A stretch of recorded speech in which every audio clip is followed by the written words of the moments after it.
Buenas tardes a todos. Vamos a dar lugar a la primera conferencia en el marco de esta diplomatura de Derecho del Consumidor. Nuestro primer disertante es el abogado Tomás Vega Holford. Él es abogado litigante especializado en la defensa del derecho del consumidor con foco en el Instituto del Daño Punitivo. Miembro activo del Clúster Tecnológico de Córdoba, fundador de 2 startups de LegalTech.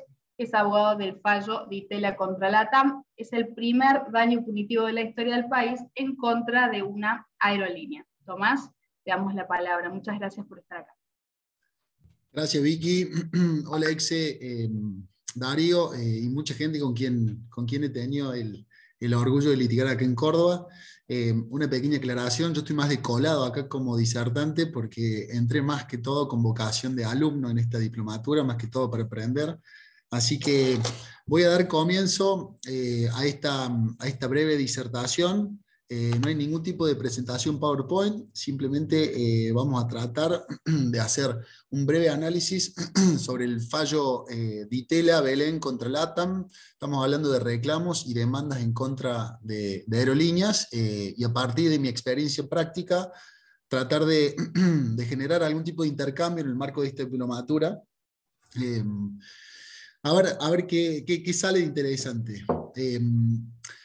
Para ordenar un poquito metodológicamente esta exposición, vamos a tratar de hacer un resumen de lo que voy a hablar. Primero se va a realizar una pequeña descripción de los hechos del fallo de Ditela, aclarando de que voy a contar la experiencia en primera persona porque yo fui abogado de causa propia.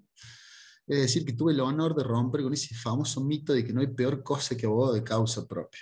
Belén Ditela es mi esposa, los autos se caratulan Belén Ditela y Tomás Vega contra LATAM Airlines, y después voy a contar un poquito los hechos. Luego vamos a responder a los 2 grandes interrogantes que tuve que dilucidar cuando tuve que definir la estrategia judicial.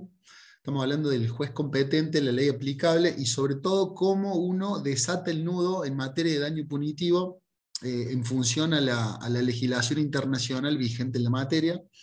Y finalmente vamos a hacer un pequeño análisis sobre lo que es el Instituto del Daño Punitivo como un instrumento de control del mercado. Bueno, a ver qué pasó con el antecedente de Ditela.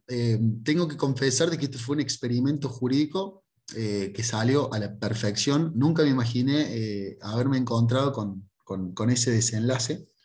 Me casé, me estaba yendo de luna de miel a Estados Unidos, tenía 2 vuelos que tomar. Un primer vuelo de cabotaje, Córdoba-Buenos Aires, y después en Buenos Aires me subía a otro avión de otra empresa que me llevaba a Estados Unidos de luna de miel. Esto fue en el año 2016.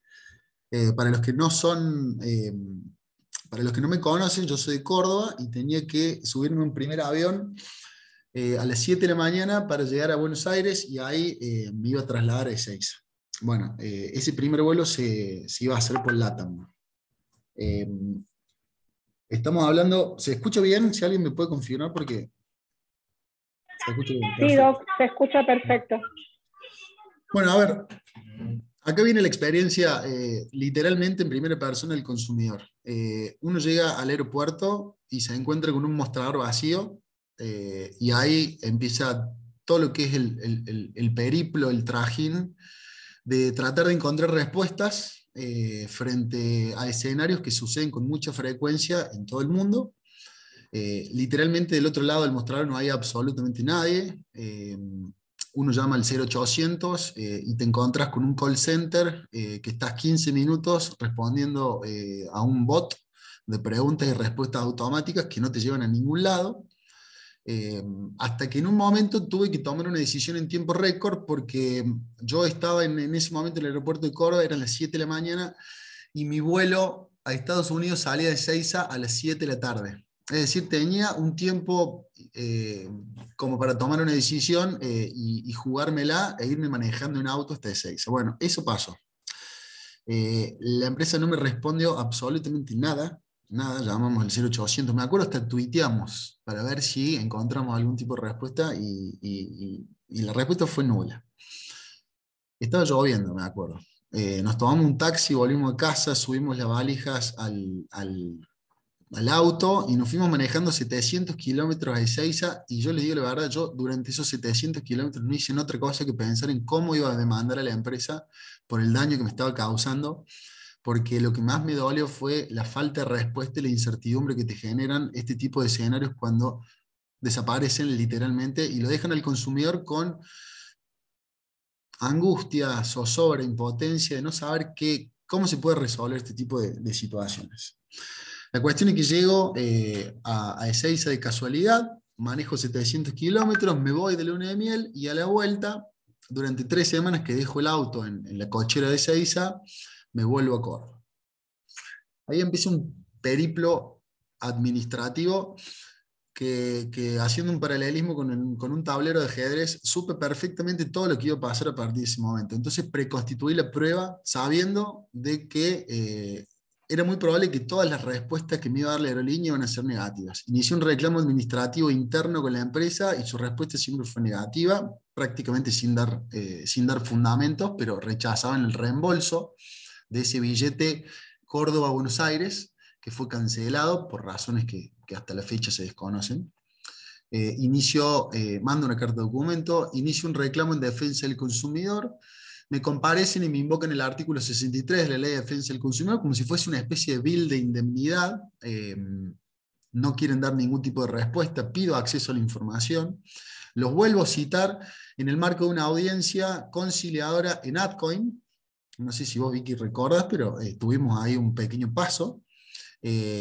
Por supuesto que la empresa ni apareció y ahí me quedó finalizada la instancia previa. Entonces yo en resumidas cuentas tuve una cancelación de un vuelo, falta de respuesta durante prácticamente 2 o 3 meses desde el punto de vista interno, y una vez citada a la empresa a 2 instancias de conciliación, la empresa me deja sin respuesta. Bueno, acá viene 2 cuestiones importantes: juez competente, ley aplicable, y cómo yo hago para solicitar que se aplique el daño punitivo. Voy a empezar por el último. En materia internacional, nosotros tenemos tratados firmados por el Estado argentino, que es la Convención de Montreal, que en su artículo 29 se excluye expresamente el instituto del daño punitivo en contra de aerolíneas. Estuve durante muchos meses redactando la demanda, planteando la inconstitucionalidad de ese artículo, hasta que en un momento terminé de comprender de que, al ser un vuelo interno de cabotaje, la normativa internacional solamente es aplicable a la especie de vuelos internacionales. Por lo tanto, yo ahí ya pude zafarme de esa normativa internacional y me pude enfocar en lo que es el análisis interno del Código Civil, la Ley de Defensa del Consumidor, y ahí me enfoqué en tratar de sacar de circulación todo lo que es el Código Aeronáutico y eventualmente lo que es la justicia federal, que hasta ese entonces yo recuerdo haber hablado con muchísimos colegas, incluso hasta Ezequiel, que siempre la regla es, en materia de reclamos en contra de aerolíneas, la competencia federal, y va a ser muy, muy poco probable que un juez acá en Córdoba, de la justicia ordinaria, que tome el caso para resolver el asunto. Bueno, ¿cuál fue el enfoque o el análisis que nosotros hicimos cuando litigamos? Fuimos a las bases. Nosotros planteamos de que pasajero es quien viaja, pasajero es quien hace el check-in, pasajero es quien realiza la tarea de embarque, de que es quien despacha equipaje, y acá no existió ningún elemento que nos lleve al contrato de transporte aéreo. Yo lo que planteé acá es que yo fui un consumidor, más no un pasajero, y que por lo tanto la normativa específica en materia de derechos aeronáuticos, y mucho menos la competencia federal, que es de excepción, no es aplicable a la especie. Acá yo estoy simplemente yendo por vía del incumplimiento contractual y la acción de repetición, producto de que el contrato nunca se cumple.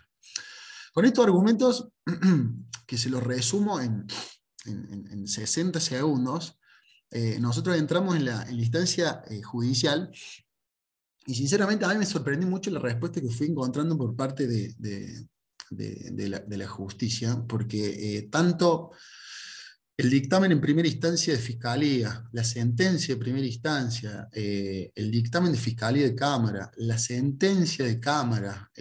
Después esto terminó con un recurso de casación rechazado por parte del ATAM. Se fueron al TCJ con un recurso directo. Y después finalmente terminaron en la Corte Suprema también con una queja. Y, y en algún momento siempre dije, che, en algún momento esto iba a caer por su propio peso, y yo siempre supuse de que se iba a tener por válido el argumento de que las aerolíneas siempre litigan en la justicia federal, y mucho más cuando llegó a la Corte Suprema. Pero bueno, efectivamente la Corte este año, en abril del 2022, les rechazó el recurso directo LATAM, con lo cual me encontré con un escenario fantástico porque ejecuté y más que todo la cuestión, yo como abogado, como actor, el valor agregado de todo esto fue haber transitado una experiencia que fue un experimento jurídico en donde todas y cada una de las instancias, el trámite se fue confirmando por la jurisprudencia. Para que den una idea, yo acá reclamé daño directo, que era un reembolso de 4.000 pesos, daño moral y daño punitivo. Y en el daño punitivo, a los que son de Córdoba, creo que en las últimas 48 horas salió publicado un fallo del juzgado 35 en donde se establece que no es necesario cuantificar el daño punitivo. Bueno, yo hice exactamente lo mismo.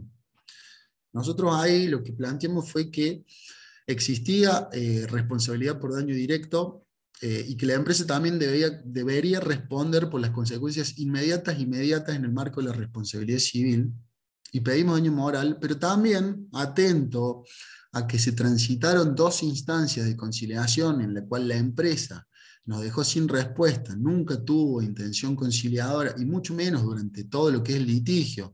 Aportamos prueba vinculada a la cantidad de denuncias que tuvo la empresa en los últimos 12 meses. Nos encontramos con un escenario en que la reincidencia del ATAM y la resistencia a querer conciliar todo tipo de reclamos que son fundados, producto de cancelaciones de vuelo, era una metodología que había asumido el área legal de la empresa a los fines de dilatar maliciosa y temerariamente los reclamos, con lo cual dejamos abierta la posibilidad para que el tribunal, si es que así lo juzgue pertinente, aplique una sanción ejemplar e imponga el daño punitivo.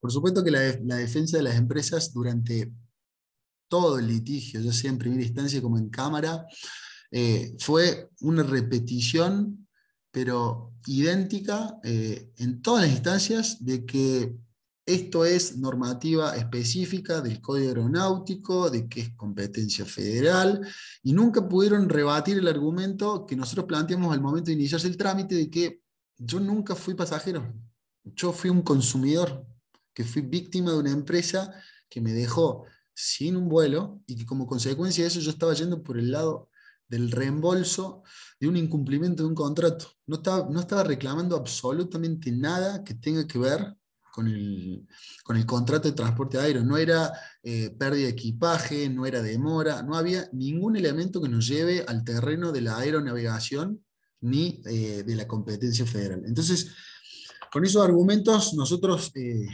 iniciamos este cuasi experimento jurídico que nos salió a la perfección, y pudimos responder a estos interrogantes.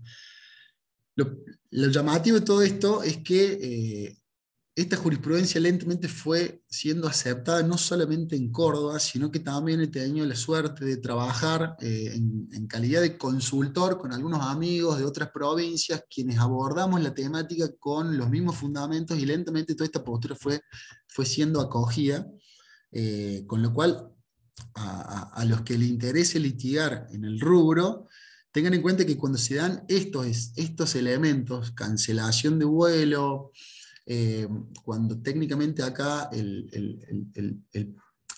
consumidor no es pasajero, no hay ningún tipo de elemento ni actividad que te haga presumir que se está ejecutando el contrato, y estamos hablando de un vuelo de cabotaje, se pueden dar los elementos que caracterizan el fallo de ITER. Bueno, la otra parte de de la exposición y que también aquí me gustaría que se analice y que se debata. ¿Y qué hacemos con el Instituto del Daño Punitivo? Que particularmente es una temática que a mí en lo académico me apasiona, y en lo profesional entiendo de que Argentina recién estamos en un estadio muy incipiente del instituto. El fallo de Itela me sirvió muchísimo para trabajar el tema del daño punitivo, pero acá voy a tratar de ser un poquito, vamos a tratar de salir un poquito de la típica discusión que se da en materia de daño punitivo, en donde uno analiza la doctrina, la jurisprudencia, el origen que viene del fallo Ford Pinto de Estados Unidos, etcétera, etcétera. Al menos desde mi punto de vista, los daños punitivos que yo trabajo, lo utilizo con el argumento de que el daño punitivo es un instrumento para controlar y regular el mercado. No es más que eso. Nosotros partimos de la base siempre de que el mercado en Argentina está descontrolado y mal regulado. Y esto no hace falta ser experto para saber esta premisa. De hecho, que en el inconsciente colectivo del consumidor siempre está presente esa sensación que pivotea entre bronca e impotencia, y muchas veces esta necesidad que tienen las empresas de tener una balanza comercial superavitaria naturaliza prácticas abusivas que son tan ingeniosas que en la mayoría de los casos pasan desapercibidas, ¿sí? Un ejemplo clásico es el tema del microdaño o el ilícito hormiga, que se da mucho en materia bancaria. Entonces, cuando uno analiza el daño punitivo como instrumento de control del mercado, tenemos que entender que es inconcebible que en Argentina no tengamos un defensor del pueblo. Es inconcebible que en materia de aeronavegación, ANAC, a mí me llama la atención porque cuando yo oficié a la ANAC me encontré con que las sanciones o las multas o los llamados de atención o hasta hasta los pronunciamientos que hace el organismo de control son prácticamente nulas. Cuando uno sale de materia de aeronavegación se encuentra con los planes de ahorro, que es la charla que viene después. La Inspección General de Justicia no hace absolutamente nada para defender a los usuarios y permanentemente autoriza las subas que hacen las fábricas. Uno se va, por ejemplo, a la Superintendencia de Seguro de la Nación y pasa lo mismo en materia de obras sociales y medicina prepaga, cuando rechazan cobertura pese a que el tratamiento o el medicamento está dentro del PMO. Entonces, acá viene la primera premisa. ¿Qué está pasando con que el mercado en Argentina está tan desregulado y tan mal controlado? Urge una decisión, urge una solución que sea creativa. El instrumento del daño punitivo es una excelente oportunidad, es una excelente forma para regular y para depurar el mercado. Y acá voy a trabajar en tres grandes puntos, al menos de mi punto de vista. El daño punitivo en Argentina tiene una pésima técnica legislativa, con una redacción vaga, laxa e imprecisa. También hay un enorme prejuicio por parte del Poder Judicial, que lo sigue asemejando con una indemnización. Y por último, nosotros, los abogados litigantes, nos tenemos que hacer cargo de la responsabilidad que nos cabe, porque no cualquier incumplimiento genera un daño punitivo. No se puede pedir daño punitivo por cualquier cosa. Cuando uno analiza todo ese foco, nos encontramos con esta especie de reticencia que existe por parte de la jurisprudencia en no aplicar daños punitivos realmente ejemplares. Ni a hablar, me voy a pronunciar sobre el tope del daño punitivo, que ha quedado totalmente desdibujado, desnaturalizado y que ya no cumple con la función disuasiva que pensó el legislador allá cuando la sancionó. Entonces, tratando de tener un debate serio y un debate interesante sobre lo que es el Instituto del Daño Punitivo, lo que nosotros al menos trabajamos cada vez que reclamamos el rubro, siempre partimos de la base de que esto hay que trabajarlo de manera autónoma, separada e independiente a los conceptos indemnizatorios. El daño punitivo es una multa, no es una indemnización. Lo que nosotros hacemos es que tratar de hacer entender que este es un instituto que, si bien lo hemos importado de un sistema normativo que es totalmente diferente al nuestro, el daño punitivo emerge con una proclama en donde el mercado se autorregula a sí mismo con muy poca intervención estatal. Es decir, se justifica la participación activa de la ciudadanía como un instrumento regulador del mercado. Entonces, el daño punitivo lo que permite es que el privado controle al privado, y la idea es perfectamente brillante. como el Estado no supo o no pudo generar los anticuerpos necesarios para hacer cesar las conductas deshonestas por parte de los proveedores de servicios, no vayamos, por ejemplo, al organismo de control cuando tienen que ahí poner el freno. El último bastión de legalidad que encuentra la Ley de Defensa del Consumidor para hacer prevalecer está en el daño punitivo que se logra a través del impulso de la propia ciudadanía. Lo que nosotros hacemos es básicamente decir que el particular actúa como un fiscal privado, desnudando los abusos por parte de proveedores de servicios, y se busca a través de una sanción ejemplar que este tipo de abusos se terminen y no se repitan más. De esta manera, el daño punitivo lo que genera es que el mercado se regule a sí mismo con la intervención activa de la propia sociedad civil, como por ejemplo suele pasar con el tema de las acciones de clase. El daño punitivo y las acciones de clase son dos instrumentos fantásticos para regular un mercado descontrolado. El Estado, bajo esta lógica, cumple un rol secundario y solamente interviene al momento de dictar sentencia. 4 o 5 puntos importantes para tener en cuenta cómo hoy la jurisprudencia está entendiendo el daño punitivo y cuáles son los requisitos que se exigen para que esto prospere. El daño tiene que ser evidente. Estamos hablando de que el perjuicio tiene que ser claro, sistemático y objetivamente incuestionable. La posición en el mercado del infractor. Estamos hablando de que siempre estamos hablando de una empresa que tiene que tener una relevancia importante. La cuantía del beneficio obtenido, ¿sí? Y mucho más en materia de ilícito hormiga o microdaño. Ahí es donde prospera mucho más, o debería prosperar mucho más el daño punitivo. El grado de intencionalidad, siempre estamos hablando de dolo o culpa grave. La gravedad de los perjuicios sociales y su generalización, y la reincidencia. Para cerrar, el análisis económico del derecho se habla de lo que es la perversa ecuación.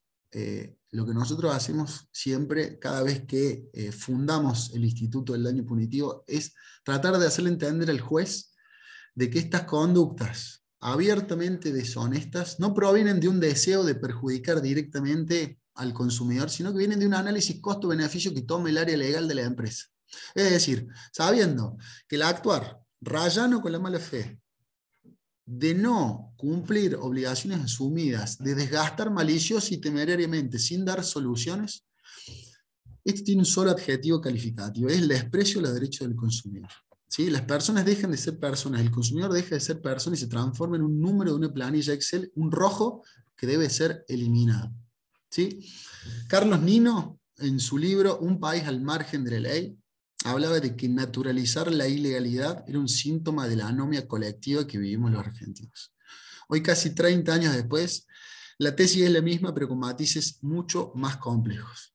Y lo que puede leerse entre líneas con este tipo de conductas abiertamente ilegales y naturalizadas es la perversa ecuación con la que funcionan muchas empresas en este país, quienes saben en todo momento que las probabilidades juegan a su favor. Es decir, sabiendo que su actuar es legal, abusándose de su posición dominante y del colapso de las instituciones, nunca rectifican su conducta y llevan todo hasta el extremo de tribunales, puesto que es poco probable que un consumidor se tome el trabajo de sostener su reclamo hasta las últimas instancias judiciales, con el riesgo que esto implica, y aún es menos probable que un tribunal imponga una multa realmente ejemplar, principalmente por el prejuicio que existe sobre el Instituto del Daño Punitivo, que lo siguen viendo como una indemnización.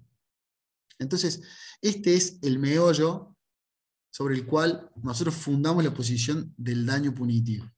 Con estos argumentos, al menos, la experiencia que nosotros hemos tenido en estos años de litigio en materia de daño punitivo ha sido interesante. Estamos lejísimos de que se aplique el instituto en su máximo esplendor, pero como dijo Maxi Calderón, hace 15 años la Ley de Defensa del Consumidor no existía, hoy existe, y confiamos de que la nueva generación de jueces empiece a entender y aplicar el instituto en serio como corresponde. Así que con esto termino la intervención y se abre el espacio, porque me encantaría escuchar preguntas, porque en definitiva yo soy alumno, así que bienvenida a la crítica para quien sea. Doc, no sé, no dice manito, pero no sé si se puedo empezar. ¿Sí? Está, bueno, te levanto la manito así, porque no encontraba el icono. Bueno, Doc, primero, súper interesante, súper interesante. Yo te quiero contar muy, muy, muy brevemente que aparte de ser abogado, yo fui muchos años agente de viaje. Y el caso que vos viviste lo vi multiplicado en cientos y cientos y cientos, con lo cual, y bueno, en aquel caso, más de una vez me tocó ir como requerido a defensa del consumidor por la responsabilidad solidaria que está en la cadena, con lo cual lo he visto. La verdad es que es excelente esto que vos comentás. Lo he vivido en carne propia cuando la compañía se dispensaba respecto del 63. Así yo no sabía ni lo que era en esa época. El 63, sin embargo, ya se dispensaban, te estoy hablando hace 10 años atrás. Con lo cual, esa epopeya que viviste nos va a servir a todos, así que lo primero es gracias. Yo te quería preguntar puntualmente, porque ¿qué me pasa a mí? Por mi pasado, yo tengo clientes que por ahí vienen y me preguntan cuestiones al respecto de esto. Todavía no he llegado a litigar con aerolíneas, con compañías aéreas, pero sí me preguntan. Y cuando vos decís esto de que todavía no soy pasajero, es decir, está claro que en tu caso vos, de hecho, no fuiste, no te sentaste en una butaca del avión, digamos, claramente. Pero cuando hablas del incumplimiento contractual, digo, para poder diferenciar y que no me lleven al 63 y después a todo esto, a ver, estratégicamente puedo acomodar de alguna manera esa cuestión, si no estamos hablando de una pérdida de una maleta, no estamos hablando de una demora en un aeropuerto, una conexión, si no estamos, no, hay maneras por ahí de dispensarlo legalmente, a eso me refiero. Acá, mirá, nosotros usamos acá me gusta mucho la argumentación jurídica. Te voy a leer textualmente lo que nosotros planteamos en la primera excepción de incompetencia que planteó la ATAM. Toda la argumentación que esboza la contraria se erige sobre una falsa representación de los extremos de esta litis. En otras palabras, sobre la base de una falacia argumental, en concreto la falacia del accidente y o de la generalización apresurada. El hierro analítico de la contraria es claro. Veamos. Rápidamente se recalca que en este tipo de falacias se fundan en un apego irrestricto e irracional a una regla general, omitiendo considerar las circunstancias accidentales, las cuales permiten inaplicar la regla. No me quiero poner aburrido, pero así lo planteamos nosotros para responder esto. Lo que es verdad en la generalidad de los casos no puede ni debe serlo universalmente porque las circunstancias permiten el apartamiento de la regla, relativizando los casos. El mero hecho de que exista una controversia entre un particular y una aerolínea no debe derivar inexorablemente el asunto a la justicia federal, ni mucho menos tornar aplicable la normativa aeronáutica de manera automática, como mal lo presupone la contraria, ni mucho menos desligarse de la aplicación de las normas que emergen del artículo 42 de la Constitución Nacional. Con esos argumentos, ¿sí?, desde el punto de vista lógico, lo que nosotros siempre hacemos no es que yo acá estoy yendo por el lado de que soy un pasajero que se ha visto afectado en el marco de un contrato de transporte aéreo. Yo soy un consumidor que ni siquiera puede hacer uso de ese contrato y que por lo tanto simplemente acá yo estoy reclamando un reembolso, una repetición producto de un contrato que nunca se ejecutó, nunca se cumplió. Y bajo esta lógica nos metimos a tribunales y la verdad que, insisto, yo no les quiero ser sincero, esto fue un experimento. Nunca pensé que me iba a salir tan bien, pero bueno, acá estamos. No, pero es muy bueno. Es muy bueno. Yo algo tengo que leerlo bien al fallo, pero ahora con tu charla lo voy a entender incluso mucho mejor. Me pareció excelente. Así que gracias y gracias por la exposición. Nosotros acá, te sigo diciendo, mira, nosotros te citamos la RAE. La semántica del término pasajero no resiste discusión alguna, y te cito la fuente. Pasajero es quien viaja. ¿Dónde está? Sí, pasajero es quien viaja o realiza cualquier actividad tendiente al verbo trasladarse. Y te cito la RAE. Como si fuese el argumento desde el punto de vista semántico. Yo nunca fui pasajero propiamente dicho. Pasajero, pero sí consumidor. Y ahí es donde se abre el paraguas y entro en lo que es ya técnicamente el incumplimiento contractual, el Código Civil, la Ley de Defensa del Consumidor. También tengo que reconocer algo. Me encontré con defensas no defensas buenas, por decirlo de una manera. La defensa que plantean las aerolíneas, yo no sé si acá hay alguien que representa a las empresas y me encantaría que exista alguien acá que esté del otro lado para que se pueda armar el debate, porque en definitiva acá lo único que hacemos es el famoso sesgo de confirmación que todos nos validamos intrínsecamente. Pero si hay alguien que representa a las empresas, me llama la atención que veo un copie y un pegue, pero ya es hasta aburrido ver como siempre repiten los mismos argumentos, y no hay hasta un desafío intelectual como para decir, che, tengo que dar vuelta a esto. No, era la normativa aplicable es el Código Aeronáutico y la competencia federal. Y te citan, pero chorros de tinta de jurisprudencia federal, y en definitiva no hay elementos interesantes. Bueno, acá están haciendo preguntas con respecto a si vas a poder compartir el fallo. Por supuesto que va a estar dentro del material de la página de Notion, donde tienen todo el material. Eso desde ya. Después, lo que dice Tomás es muy interesante. ¿Tenemos alguna colega que sea abogada de todo lo que tenga que ver con empresas de aerolíneas en este momento, como para poder escuchar otra visión, otra estrategia? Si tenemos alguno de esos, bueno, nos encantaría escucharla o escucharlo. Y vamos a dar lugar a las preguntas. Los que están levantando la mano, Natalia Burgos, habilita tu micrófono y puedes hacer la pregunta. Hola a todos. Bueno, en principio muy enriquecedor lo que compartió recién mi colega. Tengo una causa ahora en trámite, todavía no corrí traslado, así que me viene al pelo esta charla.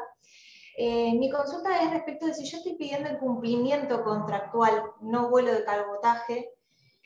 Ya en ese punto entiendo que al estar pidiendo el cumplimiento puedo colisionar con esto de que quiero ser pasajero.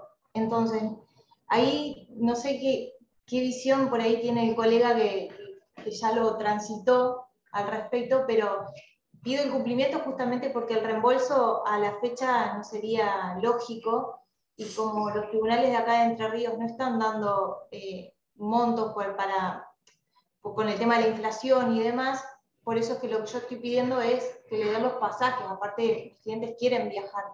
Pero bueno, entiendo que con esto esta idea que me acaba de dar el doctor, quedaría como estoy pidiendo ser pasajero. No sé cuál es la visión. Yo ahí para no errarle, directamente me iría a la competencia federal, y pediría cumplimiento contractual y en subsidio resolución más daño y perjuicios. Ok, muchas gracias. Bien, está levantando también la mano María Carola Dallinger. Hola, buenas tardes, Victoria. Buenas tardes. ¿Cómo estás? Muy bien. Perfecto. Bueno, mi consulta para el doctor es la siguiente. Yo tengo un caso similar al de la colega de Entre Ríos, pero es con el tema de pandemia. En este momento ya hemos pasado la etapa de mediación sin llegar a un acuerdo. Tampoco se llegó a un acuerdo en defensa al consumidor, y acá es donde quiero plantear la situación, y también no sé, al igual que ella, cómo me conviene hacer el tema de la demanda. Por lo siguiente, los clientes compraron, no fue un paquete turístico, pero sí en la misma agencia, compraron vuelos, ellos le ofrecieron el hotel y le ofrecieron los traslados. Bueno, con el tema de la pandemia, ellos no pudieron viajar. En defensa al consumidor se logró reagendar el viaje, pero con la mala suerte de que la línea aérea que había contratado la empresa originalmente es GOL, y GOL no sale más desde Córdoba. Entonces los clientes que tendrían que haber viajado en junio de este año con su vuelo reprogramado no pudieron viajar. La respuesta de la empresa donde ellos compraron, vamos a ponerle paquete turístico, fue: nosotros cumplimos éticamente en avisarles que GOL no sale más desde Córdoba, así que bueno, queda en ustedes ahora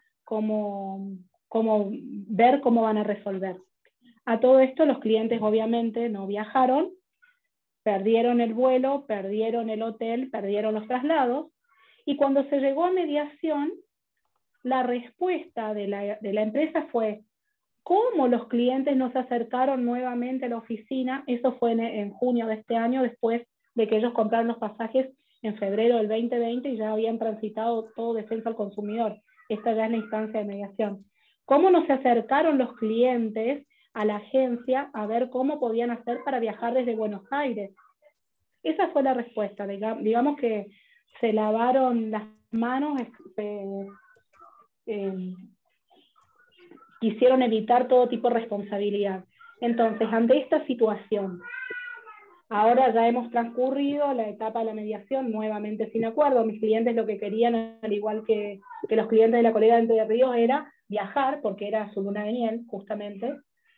Entonces, eso es lo que ellos querían hacer, viajar con todo lo que habían contratado. Hoy por hoy tengo otro reclamo, porque ya no van a poder concretar el viaje.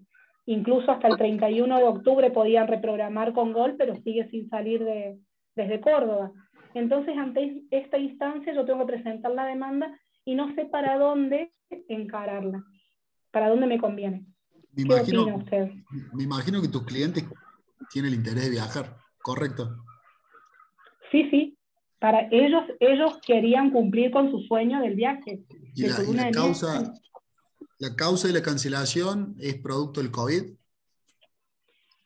La primera cancelación es producto del COVID. La reprogramación es producto de que la compañía aérea no salía desde Córdoba, pero ellos no contrataron directo con la compañía aérea. Ellos contrataron con una empresa tercerizadora que les vendió los vuelos, el hotel y los traslados. Sí. ¿Hola? Enano. ¿Hay alguien que quiera hablar o dejó el micrófono abierto? Bueno, te voy respondiendo. Mira, sí. El tema COVID es un eximiente de responsabilidad que engalleta mucho este tipo de litigios. Te quiero ser franco. Yo entiendo que hubo acá una segunda instancia de querer reprogramar y el argumento de la aerolínea es que como ya dejó de tener la plaza operativa en Córdoba, pretende que los pasajeros se vayan manejando hasta Buenos Aires. Bueno, es el insólito, el mundo al revés, así trabajan las aerolíneas.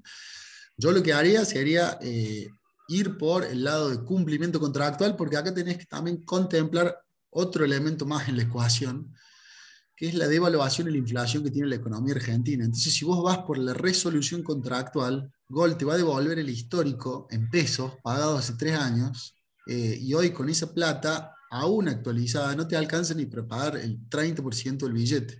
Entonces, la opción más rentable, al menos de mi punto de vista, es trabajar la demanda de cumplimiento contractual. Disculpe, Doc. Yo estaba yendo contra la empresa tercerizadora, en realidad.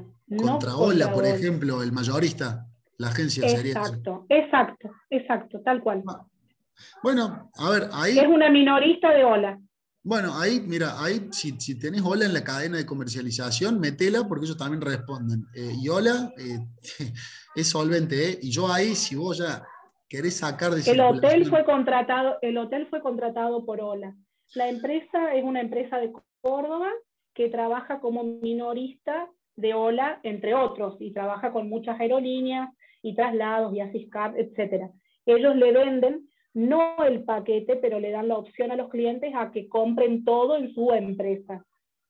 Y ellos fueron los que hicieron la reprogramación y los que después trataron como de evadir su responsabilidad diciendo, miren, nosotros les reprogramamos el vuelo, pero Gol no sale más de Córdoba. No sé cómo se arreglarán. Es una cuestión que es ajena al consumidor, no deberían cargarte con esa responsabilidad, pero yo, viendo este escenario, yo reclamaría demanda de cumplimiento contractual contra el minorista, el mayorista, y hasta ahí llego porque de esa manera vos, al sacar a la aerolínea, podés trabajar en el marco de la competencia ordinaria, podés pedir... yo confío mucho más en la justicia ordinaria que en la federal, por una cuestión mía, experiencia personal. Me parece que se sabe más, tienen mucho más conocimiento en la justicia ordinaria que los tribunales federales son juzgados ómnibus. trabajan todo, tributario, laboral, civil, y por ahí estas cuestiones son muy finas y no las entienden bien. Pero yo iría, para responder tu pregunta, iría por el lado del cumplimiento contractual en contra de la minorista, mayorista, bajo en subsidio, resolución, más reembolso y daños. Bien, bien, muchísimas gracias. Buenísimo. La que está también levantando la mano es Mónica Avellaneda. Hola, ¿qué tal? Buenas tardes a todos. Felicitaciones, Doc. Es Mónica, un doble mérito, digamos, haber atravesado tantas instancias en forma exitosa y por otro lado poder bancarse una causa propia que no es poco. A la colega, a la doctora María Carola Dallinger, quería, digamos, recordarlo, y no sé si lo tuvieron en cuenta en la mediación o en la intervención que tuvieron en defensa del consumidor en el marco administrativo. La ley, ¿se acuerdan esa ley de excepción que había por los viajes reprogramados a causa del COVID? La 27.563, donde establecía un elenco, digamos, de situaciones por las que podía optar las personas que habían visto frustrado, digamos, su viaje a raíz de la pandemia. Hola, sí. Hola, Doc, buenas tardes. Sí, sí se tuvo en cuenta y es por eso que se logró la reprogramación nuevamente, que fue para junio de este año. El viaje fue contratado en febrero del 2020 y en junio del 2022 se logró la reprogramación justamente porque entre las opciones que les brindaban a través de esa resolución era justamente poder reprogramar el vuelo para más adelante. La contingencia fue que no salían más de Córdoba al vuelo. Bárbaro, Doc.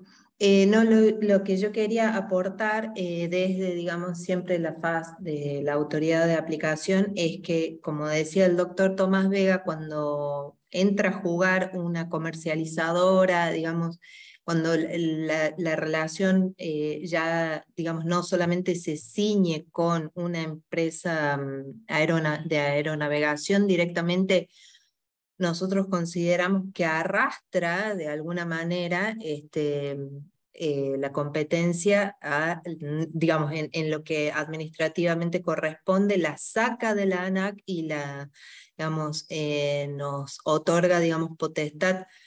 Habrá matices, habrá cuestiones que son exclusivamente digamos, de empresas aerocomerciales, pero la mayoría de las veces hay un destrato, la mayoría de las veces hay un déficit de información que habilita la actuación de la autoridad administrativa en este caso, y bueno, obviamente la competencia ordinaria y la posibilidad de iniciar una acción de consumo. Y yo traté de investigar, porque nosotros en la última reunión del COFEDE, que es comisión, no es comisión, bueno, no me va a salir, Consejo Federal del Consumo, una de las autoridades de aplicación, hay un fuero específico de consumo en Cava. Es el único que hay en el país hasta donde yo sé. Y había preocupación de la autoridad de aplicación de Cava porque habían fallado en contra de la competencia de la autoridad de aplicación de defensa del consumidor, casualmente en un tema de aeronavegación. La verdad, no conozco cuál es el fallo. Sé que es el primero en este sentido y nos dejó bastante preocupados a todos. Por supuesto que este tipo de fallos, o sea, puede tener infinitos matices. Entonces, habrá alguno que sea exclusivamente aerocomercial y en tal caso se aplicará solamente. Pero me quedé con las ganas de traerlo porque no sé cuál es, pero sé que es reciente. En todo caso, a lo mejor si lo consigo lo puedo pasar al grupo. Nada más. Bueno, buenísimo, muchas gracias, Mónica. ¿Había alguien más que está levantando la mano? Acá está, Cecilia Rossi. Sí, buenas tardes. Muy interesante la disertación del doctor Vega. Mi consulta es, sobre todo es por el daño punitivo particularmente. Para incorporar el tema del daño punitivo en la demanda, primeramente debemos plantear la inconstitucionalidad. Por ejemplo, un caso en donde sin ser pasajero, similar al que planteó el doctor, pero lo cancelado es un vuelo internacional. Pero nos seguimos manteniendo dentro del ámbito del incumplimiento contractual, vamos por repetición, o sea, todo dentro del concepto este de no haber sido nunca pasajeros. Lo mismo hay que plantear la inconstitucionalidad. No sé si me explico. No, ni hablar. Seguramente cuando te contesten la demanda, te van a plantear que la legislación aplicable a la especie y que tiene jerarquía supralegal es la Convención de Montreal de 1999, que fue ratificada por el Estado argentino y que en el artículo 29 se exime expresamente de la aplicación de sanciones punitivas. Por lo tanto, esa normativa tiene jerarquía superior a la Ley de Defensa del Consumidor y al Código Civil. La única forma que a mí, o sea, yo en el caso de Itela tuve dos maneras de sortear ese escenario. La primera, a través de la inconstitucionalidad. O la segunda fue que yo me di cuenta, una vez que ya empecé a redactar la demanda, que esto era un vuelo de cabotaje. En tu escenario, al ser un vuelo internacional, te van a correr con ese argumento. Entonces, para realmente tener armada bien la demanda, yo plantearía la inconstitucionalidad de ese artículo, porque claramente es confiscatorio y habría que encontrar algún fundamento para tratar de hacer caer la normativa. Capaz que se me ocurre invocar los tratados internacionales de derechos humanos, considerando de que los derechos del consumidor son derechos humanos de tercera generación y que de alguna manera esto representaría un acceso efectivo y real al servicio de justicia.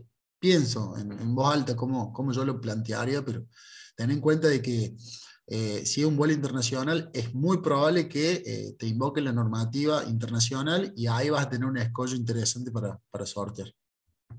Bien, muchísimas gracias, Doc. De nada. Bueno, los últimos 5 minutos, si alguien tiene otra pregunta, los escuchamos o bien los leemos. A ver. Estoy leyendo. Hola, un breve comentario, muy breve.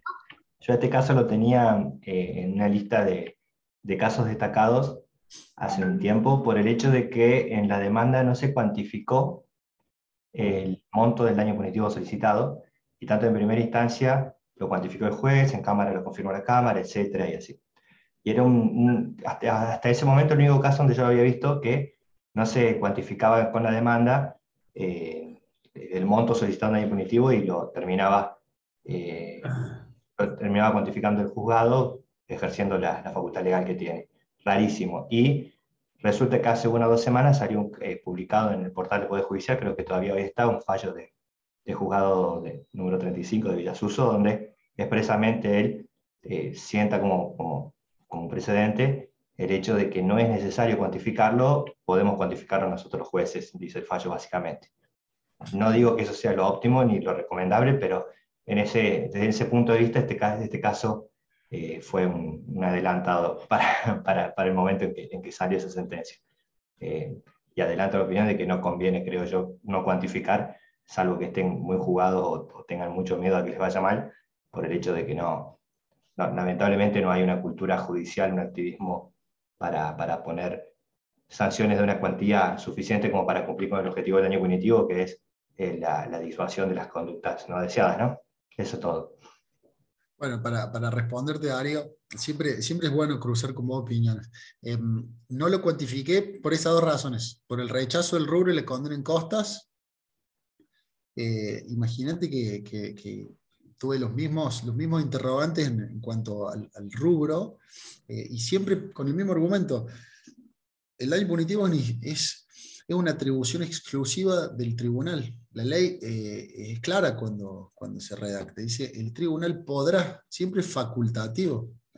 La parte, lo único que tiene que hacer ahí es solicitar el instituto y arrimar los elementos de convicción para que el tribunal lo gradúe y lo aplique conforme su sana crítica racional. Ese fue el argumento que nosotros planteamos. Pero sí, lo reconozco, pues fueron dos argumentos, la condena en costas y el pago de aportes, perdón. Tal cual, no, pero yo no lo planteaba como una crítica, yo entiendo perfecto las razones. De hecho, es admirable que lo hayas hecho por derecho propio el caso, o sea, como ya dijimos. Pero no lo decía como crítica, sino como una observación, y de hecho yo el caso lo cité en otros casos propios míos, diciendo, mire, en este caso ni siquiera se cuantificó, lo cual es correcto, y de hecho ya está confirmado que eso es correcto, más allá de si conviene o no, esto es una cuestión que podemos razonar nosotros desde el punto de vista práctico. Pero más, yo siempre trato de pedir después ampliaciones, o le pido tanto al Ministerio Público que se manifieste, o al mismo tribunal. A ver, yo estoy pidiendo una cuantía porque no puedo pagar ni más, no puedo asumir más riesgo a mi cliente, ni puedo pagar quizás cuando hay que pagar tasas o aportes. Sí, pero bueno, lo usé de ejemplo el caso muchas veces. Ahí se complica mucho porque cuando uno pide daño punitivo, ¿qué estoy haciendo yo? Yo pido una cifra dentro de todo baja conforme lo que surja de la prueba que se rinde en autos. Y cuando llegue el momento de la audiencia complementaria y brindar los alegatos, yo ahí meto el descorcho y meto el argumento de que pido la inconstitucionalidad del tope, hago un análisis inflacionario de los 5 millones de pesos en el año 2009 al año 2022, llegamos a la cifra de casi 246 millones de pesos, y lo me echo todo junto, conforme a la envergadura de la empresa, y a estos elementos, ahí ya es cuando se solicita. Lo estoy haciendo, así que vamos a ver qué sale. Capaz que tenemos suerte de armar otro. Y tengamos novedades próximamente. Bueno, gente, ya estamos en hora. Te damos la palabra, Tomás, para que te despidas y continuamos ya con la segunda disertación. Un gusto, Vicky, un gusto a todos. Muchas gracias. Bueno, muchas gracias, Tomás. Tenía justo una llamada, por eso interrumpí la charla, pero agradecido de tu participación y un fallo fundamental que lo hemos hablado en reiteradas oportunidades y seguramente lo vamos a seguir viendo cuando algunos nuevos antecedentes vayan confirmando estos criterios, ¿no? Va todo cambiando. También les voy a comentar brevemente, y antes que tengamos ya la próxima disertación, a quienes sean matriculados del Colegio de Abogados de Córdoba o abogados litigantes en la provincia de Córdoba, les cuento que en el colegio se aprobó la creación de una comisión de seguimiento de la aplicación del derecho del consumidor en la provincia de Córdoba. Es medio largo el nombre, pero bueno, es bien explicativo, ¿no? El objeto de la comisión es justamente tratar de valorar, investigar, seguir los fallos y resoluciones judiciales para ver si realmente está en aplicación instituciones fundamentales del derecho del consumidor, como el daño punitivo, lo que veníamos hablando, la gratuidad, y algunas cuestiones más que por ahora esta primera parte se está dedicando a ver esos temas. Están invitados quienes lo deseen a enviar información a la comisión respecto de expedientes donde les parezca que sea necesario que nos enteremos justamente de que no se está aplicando institutos básicos de derecho del consumidor, o por el contrario, que sí se está aplicando y que lo quieren tomar como referencia. Ya está en el sitio web del Colegio de Abogados la composición de la comisión y los lineamientos generales de cuál va a ser su actividad. Bueno, te dejo, Victoria, para la presentación del doctor González Vila. Antes, unas muy breves palabras. Quizá convenga, voy a detener la grabación ahora y voy a volver a grabar, así tenemos el bloque también por separado.